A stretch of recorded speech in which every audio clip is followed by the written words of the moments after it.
আসসালামু আলাইকুম, সবাই কেমন আছেন? আলহামদুলিল্লাহ, আমি অনেক ভালো আছি। অনেক দিন পর সকাল সকাল একটা ভিডিও করলাম। আমি এর আগে একটা ভিডিও দিছিলাম মতলব সিরাজ শহর থেকে মতলবের রাস্তার। এটাও ওই দিনেরই একটা ভিডিও। অনেক সুন্দর নদীর পাশে একটা রাস্তা, বেড়িবাঁধ বলা হয় এটাকে। এটা মতলব উত্তর বেড়িবাঁধের রাস্তা, সিরাজচরের রাস্তাটা অনেক সুন্দর, পুরোটা রাস্তায় নদীর পাশে।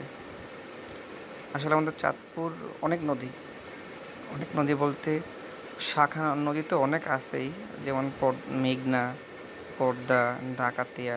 ডাকাতিয়া নদীটা একবারে চাঁদপুরের মাঝ বরাবর চলে গেছে। তারপর এই একটা নদী আছে, এই নদীর নাম অবশ্য আমি জানি না।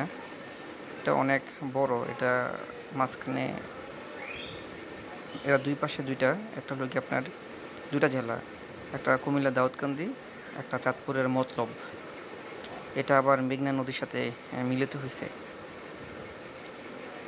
আমাদের চাঁদপুরের মেন যে নদী সেটা হলো মেঘনা, পদ্মা কিছু অংশ, আর ডাকাতিয়া, যেটা পুরাটাই চাঁদপুরের মাঝে অবস্থিত। এই নদীগুলো আসলে ভাঙে না খুব একটা, এগুলো ভাঙে এটা শোনা যায় না। ডাকাতিয়া নদী আছে, ওটা অনেক বড় নদী, চাঁদপুর হয়ে লক্ষ্মীপুর গেছে নদীটা। আর এক পাশ কুমিল্লার সাথে জয়েন হয়েছে, মেবি গোমতী নদীর সাথে। এই নদীগুলো ভাঙে না, কিন্তু আমাদের চাঁদপুরের মেঘনা নদী প্রচুর ভাঙে।